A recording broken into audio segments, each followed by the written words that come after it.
해방과 자유, 입양과 상속. 해방과 자유, 입양과 상속이란 제목으로 하나님 말씀 나누겠습니다. 로마서 강의 세 번째 시간입니다. 여러분들이 청소년 매일 성경으로 매일매일 큐티하고 있었다면 9월 14일에서 17일 그 주간에 이 본문으로 이미 큐티를 했으리라 생각하고요.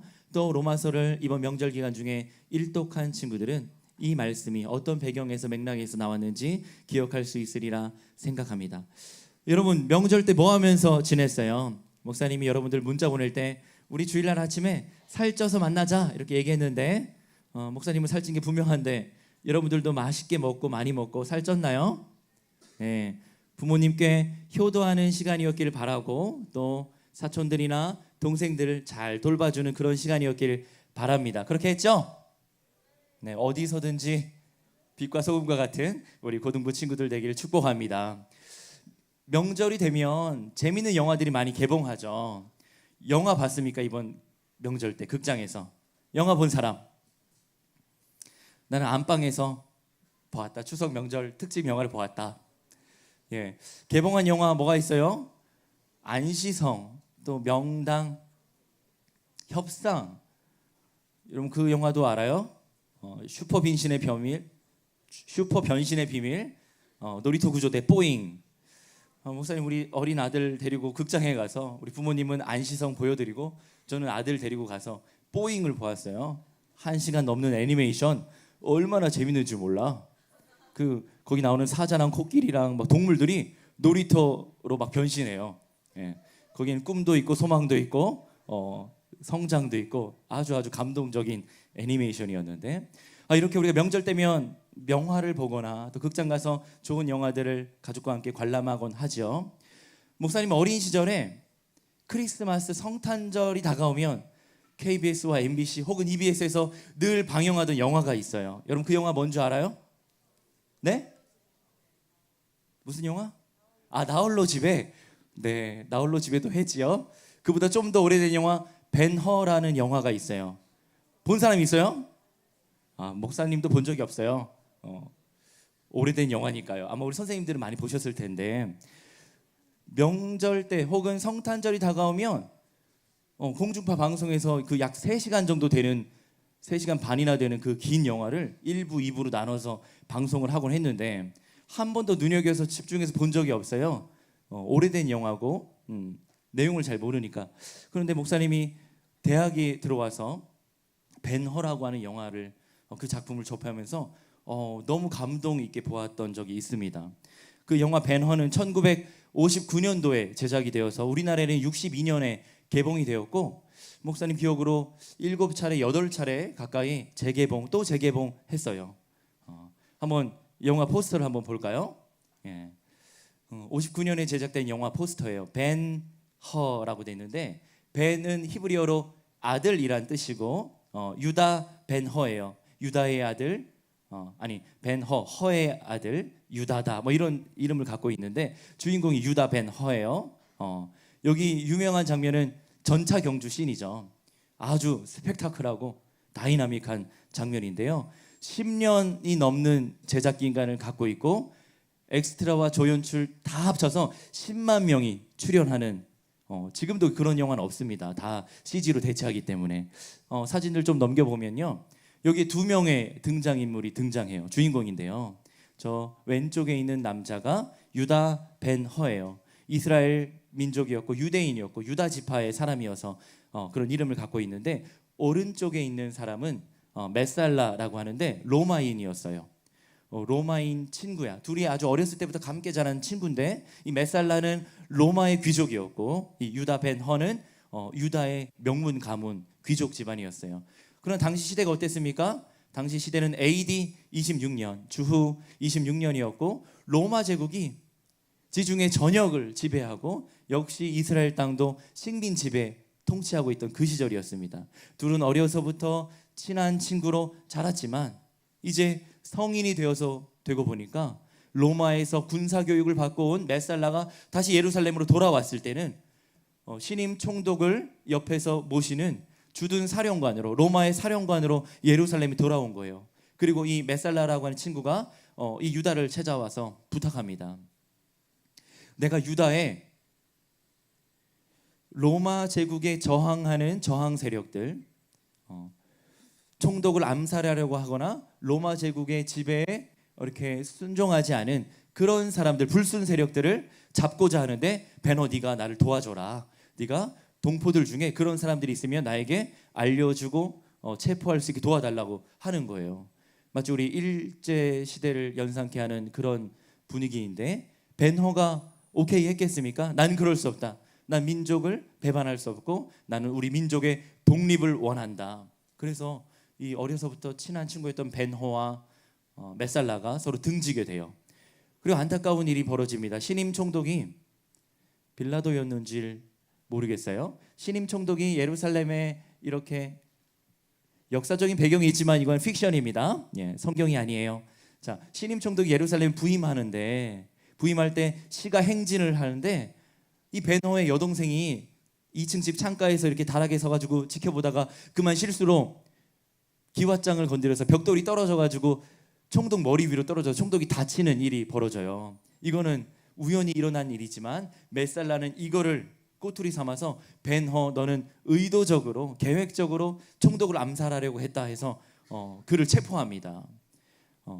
그런 의도가 없음을 알고도 친구를 체포해서 일벌백계 본보기 삼아서 처형코자 한 거예요. 유대인들을 이렇게 복종시키기 위한 방법으로요. 그리고 그의 여동생과 벤허의 어머니를 또 체포해서 감금시킵니다. 다음 사진이요. 그래서 이 벤허는 노예가 돼요. 유대인 중에 최고 명문 가문이었고 귀족 신분이었던 이 벤허가 노예의 신분이 돼서 팔려갑니다. 메살라가 죽이지 않고요, 로마의 노예로 압송하는데, 그가 끌려가다가 이렇게 맨발로 벗겨진 채로 줄에 끌려서 체인에 묶여서 질질 끌려가다가 아무도 그에게 물을 주지 않는 거예요. 왜냐하면 메살라가 이거는 아주 흉악범이기 때문에 물도 주지 말고 밥도 잘 주지 마라, 그래서 물 마시고 있으면 병사들이 와서 발로 차고 막 이렇게 하는 그런 끔찍한 장면들이 영화에 묘사되고 있는데, 한 동네 한 마을을 지날 때 이 베너가 이제 너무나 기진맥진해서 거의 죽을 지경이 되어서 이렇게 쓰러져 있는데, 물을 마시고 싶어서 물을 한 모금 원할 때 병사들이 물을 주지 않을 때 한 그림자가 나타나서 이 베너에게 물을 한 바가지를 떠줘요. 그 마을은 나사렛 마을이었어요.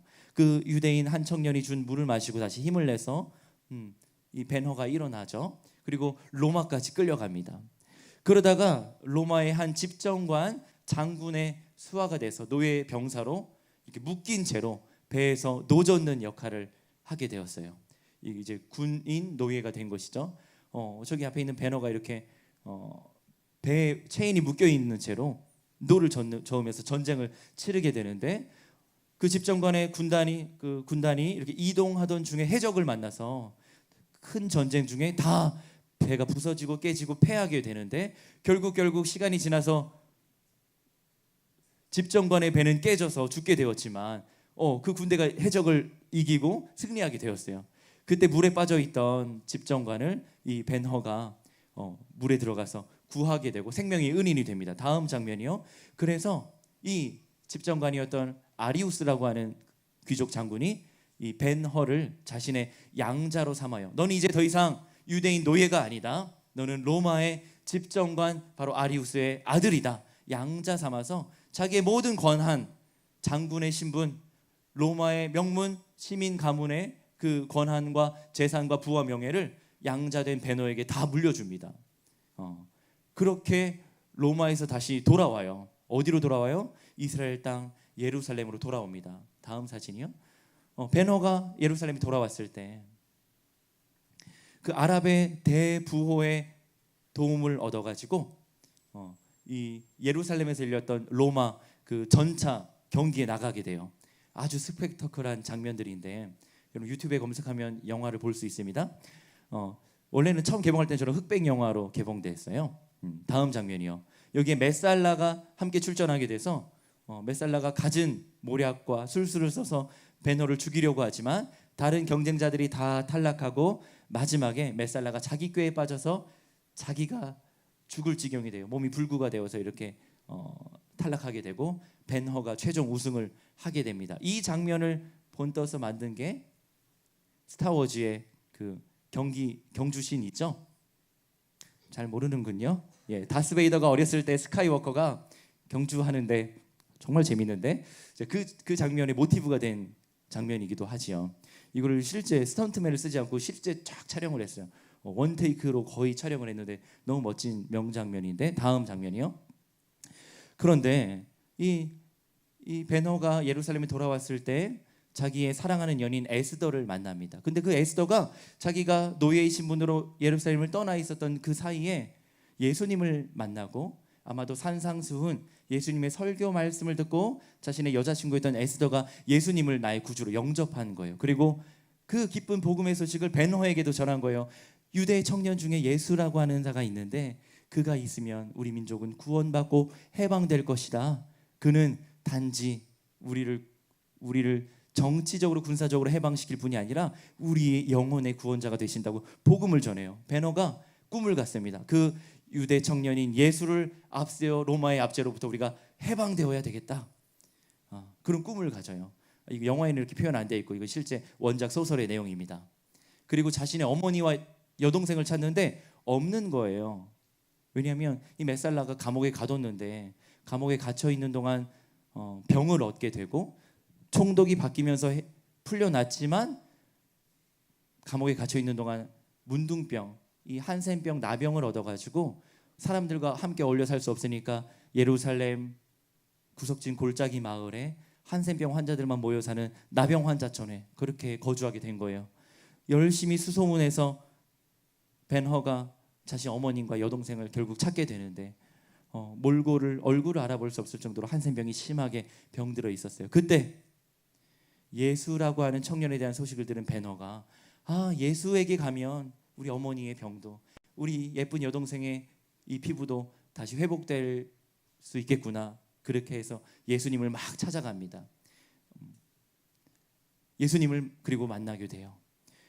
나사렛 예수께서 예루살렘의 골고다 언덕을 올라가실 때 너무 지쳐서 무거운 십자가를 지고 올라가시다가 쓰러지는데 그 쓰러진 청년 예수에게 벤허가 다가가서 물 한 모금을 마시게 물 한 바가지를 전해주는데 그때 예수님의 얼굴을 보고 이 벤허가 깨닫게 되는 거예요. 내가 노예의 신분으로 죽게 되었을 때 나사렛을 지날 때 나에게 물을 주었던 청년이 바로 이 예수님이셨구나. 나에게 생명의 물, 영원히 목마르지 않을 물을 주신 분 예수님이셨구나. 그렇게 물 한 바가지를 예수님께 드리면서 예수님은 골고다 언덕에 서셔서 죽게 되고 예수님이 죽으시는 그 순간 예루살렘 이스라엘 전역에 암흑이 깔리고 땅이 진동하고 천둥 번개가 치고 돌이 깨어지고 그때 수많은 믿는 자들의 시신이 일어섰다고 부활했다고 성경 마태복음 기록하고 있고 그때 수많은 환자들이 병이 낫고 회복되는 역사가 있었는데 그것을 소설이 묘사하기를 바로 이 벤허의 어머니와 여동생의 나병이 깨끗하게 치료돼요. 예수님께서 십자가에서 우리의 죄와 연약함을 지고 죽으시는 그 순간 회복되는 영상으로 영화가 마무리됩니다. 영화는 여기까지지만 소설은 훨씬 더 많은 이야기를 담고 있는데요. 다음 사진이요. 2016년에 우리나라에 재개봉했어요. 8번째 재개봉으로 기억하는데요. 212분 동안 3시간 반 동안 진행되는 영화죠. 예, 영화 한 편 보고 나면 4교시가 끝나는 멋진 영화죠. 다음 사진이요.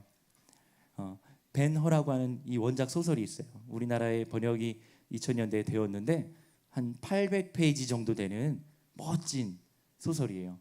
이 루 월리스라고 하는 작자가 있습니다. 이 소설가는 원래 소설가가 아니라 미국인이었는데 미국이 남북전쟁 당시에 북군의 장군으로 활약했던 남북전쟁의 영웅이었어요. 전쟁이 끝나고 미국에 어느 정도 평화의 시기가 왔을 때 자신이 갖고 있던 소질로 무엇을 할까 고민하던 중에 그 루 월리스의 친구들이 월리스에게 이렇게 얘기했어요. 네가 글 쓰는 재주가 있으니까 좋은 글을 쓰면 어떻겠느냐.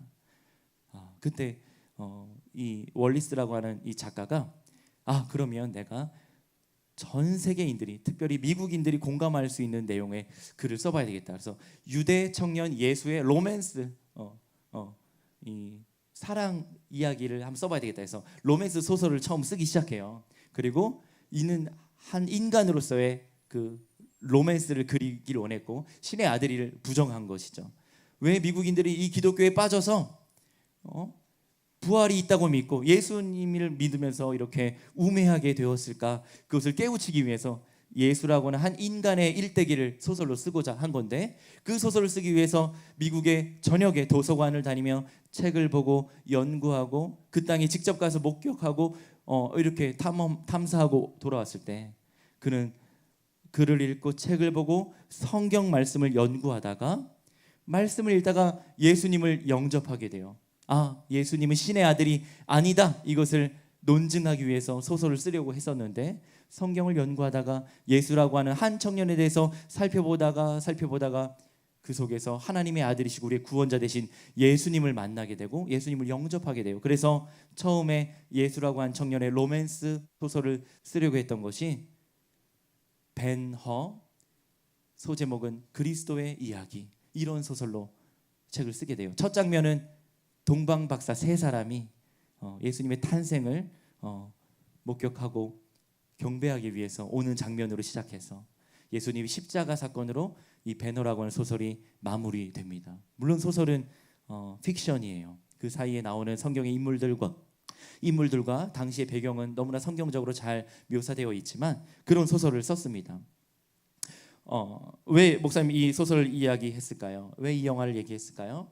오늘 로마서 8장 본문을 묵상하던 중에 목사님이 해방과 자유, 입양과 상속이란 제목으로 말씀을 준비하다가 어떻게 하면 이 교리적이고 딱딱한 이 본문을 좀 쉽게 재미있게 설명할 수 있을까 고민하다가 이 영화가 떠올랐어요. 오늘 본문을 우리 함께 보겠습니다. 8장 1절입니다. 우리 8장 1절 말씀 다시 한번 읽어보겠습니다. 시작.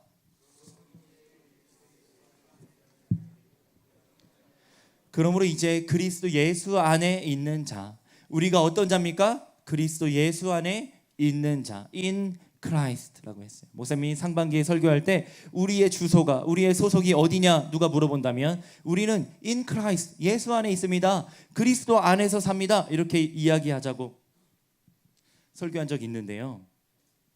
우리는 어디에 있는 자예요? 바로 그리스도 예수 안에 있는 자예요. 우리에게는 결코 정죄함이 없습니다. 우리가 죄인이라고 우리를 누가 정죄하거나 우리를 단죄하지 않는다는 거예요. 그리스도 예수 안에 있는 생명의 성령의 법이 우리를 다시 살게 했고 born again, 중생하고 거듭나게 함으로 우리는 죄와 사망의 법에서 완전히 해방되어서 자유의 몸이 되었습니다. 로마의 노예의 신분이었던 벤 허라고 하는 사람이 자기 집정관 장군이었던 아리우스에게 양자로 택함받을 때 노예의 신분이 완전히 해방된 거예요. 노예의 값을, 자신의 생명값, 몸값을 완전히 다 지불하고, 그걸 대속이라고 하는데, 노예의 몸값을 완전히 다 대속하고 그 생명을 사서 나의 양자 삼아서 이제는 더 이상 노예가 아니라 로마의 시민, 그것도 로마 집정관의 아들이 된 것이죠. 이런 자들은 성령에 속한 자들이라는 거예요. 우리가 더 이상 육신의 노예, 육체의 욕망, 죄의 노예가 아니라 죄와 사망의 법에서 해방되었기에, 생명의 성령의 법이 자유케 하였기에 우리는 영에 속한 사람, 바로 성령에 속한 사람이 되었다는 것입니다. 만일 너희 속에 하나님의 영, 여호와의 영, 성령이 거하시면 너희가 더 이상 육신에 있지 않고 육신에 속한 죄악에 머물지 않고 그리스도의 사람이다. 또 그리스도께서 너희 안에 계시면, 우리가 그리스도 안에 있고 예수님께서 여호와의 영 성령이 우리 안에 계시다면 우리는 죄로 말미암아 죽은 것이 아니라 성령으로 의로 말미암아 살게 된, 믿음으로 의롭다 칭함받은 의인된 하나님의 백성이 되었다는 것입니다. 11절 말씀입니다. 함께 읽겠습니다. 시작.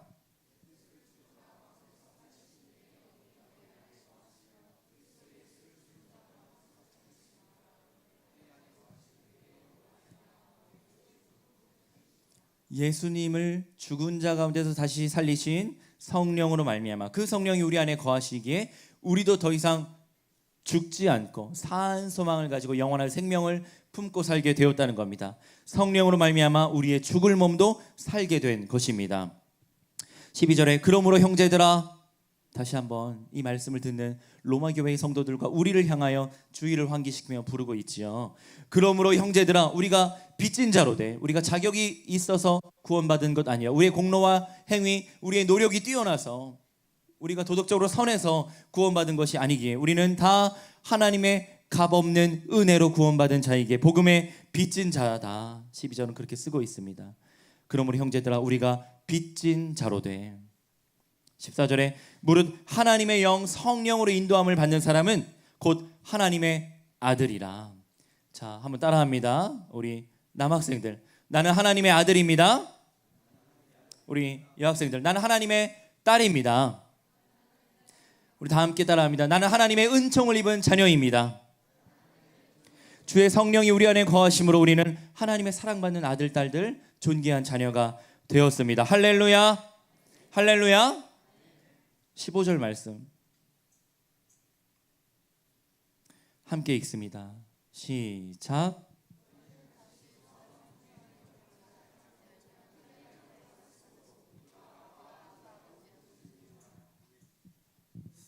우선 성경에 이런 구절이 있는 줄 몰랐어요. 신학을 공부하기 전에도 잘 몰랐던 것 같아.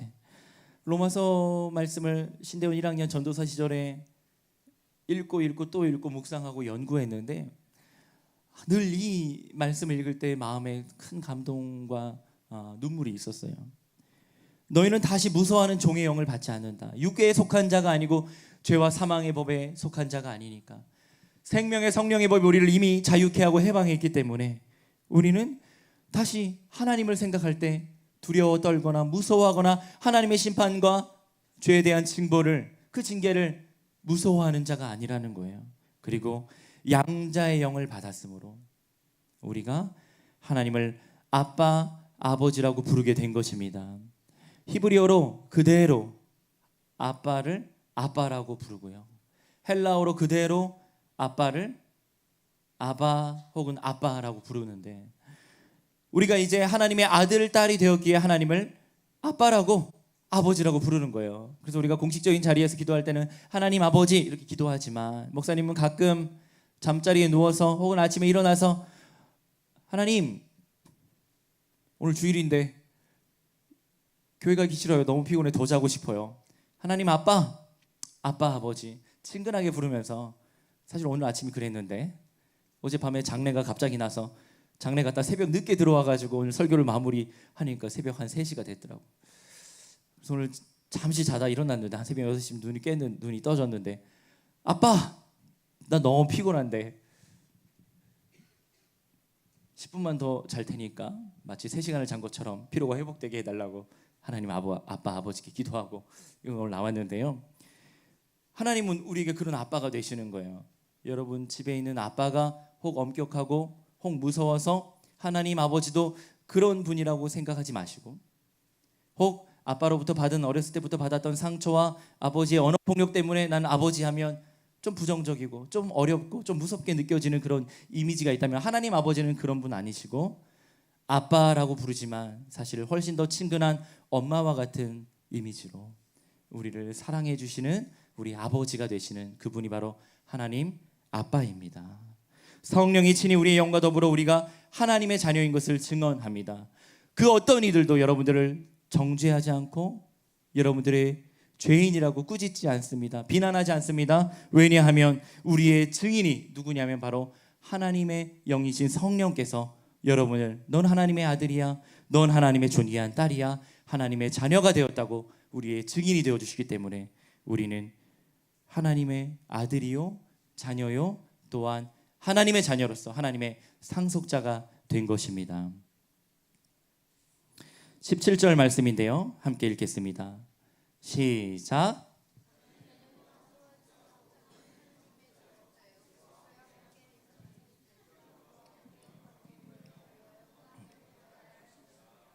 여러분 사랑하는 부모님께서 언젠가는 여러분에게 수많은 재산을 상속해 주시겠죠? 그죠? 유산으로 남겨주실 거 아니야. 기대하고 있죠. 그 어떤 상속보다 믿음의 유산이 가장 귀하다고 생각하는데요. 오늘 하나님의 자녀가 된 자는 그 아빠에게 상속받을 게 있다는 거예요. 하나님의 자녀요 하나님의 상속자가 되었다고. 예수 그리스도를 맏형으로 하여서 우리가 다 양자가 되었기에 예수님 우리의 구주로 모시고 예수님 우리의 맏형으로 모시고 하나님을 아버지라고 고백하게 된 우리 자녀들에게 하나님께서 상속해 주시겠다고 약속하신데, 그 상속은 눈에 보이는 것뿐만 아니라 하나님의 나라, 영원한 생명, 몸의 부활을 약속하신 겁니다. 벤허가 집정관 아리우스의 양자가 되었을 때 친자와 동일한 권한과 권리를 갖게 되었어요. 아버지로부터 동일한 신임과 인정을 받게 되고 동일한 것을 상속받게 된 것이지요. 우리의 신분이 마치 이와 같다는 겁니다. 죄와 사망의 권세 아래 놓였던 죄의 노예와 같았던 우리가 예수님을 만나서 주님을 구주로 영접할 때 하나님의 양자로 택함받아 자녀되었을 때, 입양되었을 때 우리는 하나님의 자녀로서 누려야 될 모든 복락을 다 누리게 된 것입니다. 피조물도 썩어짐의 종노릇한 데서 이제는 해방되어 하나님의 자녀들의 영광에 자유에 이르는 것이니라. 성령의 처음 익은 열매를 받은 우리, 성령께서 우리에게 복음의 열매, 구원의 열매, 몸의 부활을 약속하신 그 열매를 주셨기에 우리는 양자되어서 우리 몸의 속량과 영원한 생명의 구원의 기쁨과 그 감격을 소유하게 된 하나님의 상속자가 된 것입니다. 마지막입니다. 26절과 27절 말씀 읽어보겠습니다. 함께 읽습니다. 시작. 이와 같이 성령도 우리의 연약함을 도우시나니 우리는 마땅히 기도할 바를 알지 못하나 오직 성령이 말할 수 없는 탄식으로 우리를 위하여 친히 간구하시느니라. 마음을 살피시는 이가 성령의 생각을 아시나니 이는 성령이 하나님의 뜻대로 성도를 위하여 간구하심이니라. 벤허가 노예의 신분에서 해방되어 로마 시민권을 가진 양자가 되기까지 수많은 고난과 고통과 죽을 뻔한 위기를 숱하게 지냈어요. 그 순간도 죽을 뻔한 위기에서 물에 건져져서 그 양 아버지 되는 집정관 아리우스에게 양자로 택함을 받는 건데요. 우리도 이와 같습니다. 하나님의 자녀로 택함 받고 또 하나님의 자녀답게 변화되어가는 과정은 쉬운 일이 아니에요.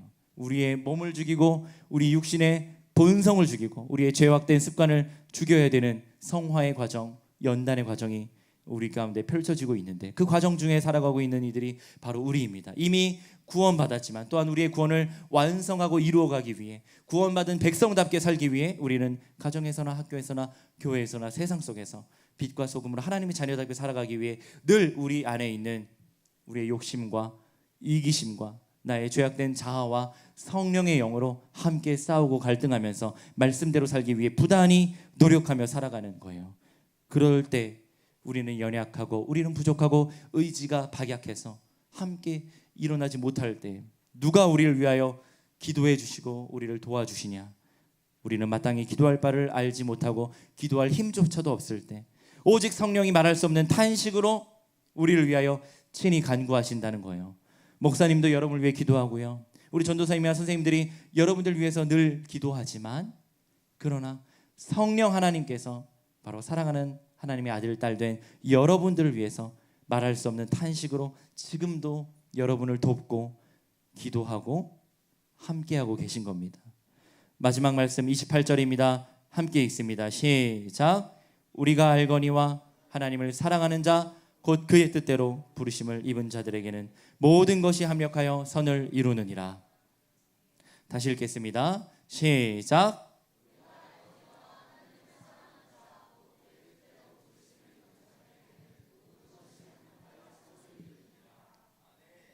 아멘. 함께 읽습니다. 시작. 우리가 알거니와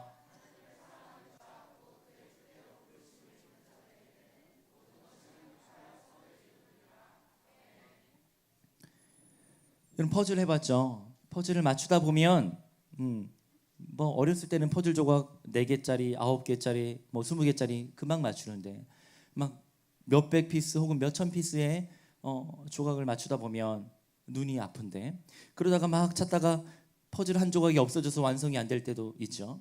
그러다가 마지막에 한 조각, 두 조각 완성하게 될 때 그 성취감 경험해 본 사람만 알 거예요. 우리의 인생이 이와 같습니다. 내가 찾는 그 조각이 어디 갔지? 잊어버렸나? 잃어버렸나? 없어졌나? 이게 여기가 맞나? 위치를 바꾸고 또 바꾸고 오랜 시간에 걸쳐서 노력하고 수고하고 애쓴 덕에 이만큼 맞춰놨는데 동생이 놀다가 뒤집어 엎어서 다시 맞춰야 되고, 우리 인생이 그와 같다는 거예요. 내가 이만큼 애써 노력하고 이 정도면 될 것 같은데 어느 날 다시 와보니까 원점으로 돌아와 있고 다 실패한 것 같아서 낙담한 가운데 다시 땅을 치고 일어나서 다시 시작해야 되는 것 같은, 그리고 이 정도면 완성될 것 같은데 그 마지막 한두 조각이 눈에 띄지 않아서 못 찾을 때, 그러나 결국에 우리의 인생의 끝자락에 우리 삶 가운데 순간순간 성령 하나님께서 우리를 도우셔서 잃어버렸던 조각을 맞춰주시고 엎질러졌던 조각들이 하나하나 완성되어서 아름다운 걸작 마스터피스로 모여질 때, 우리의 인생의 작은 피스 하나하나가 모여져서 결국 우리의 인생을 하나님께서 아름다운 명작으로 마스터피스로 만들어 주실 겁니다.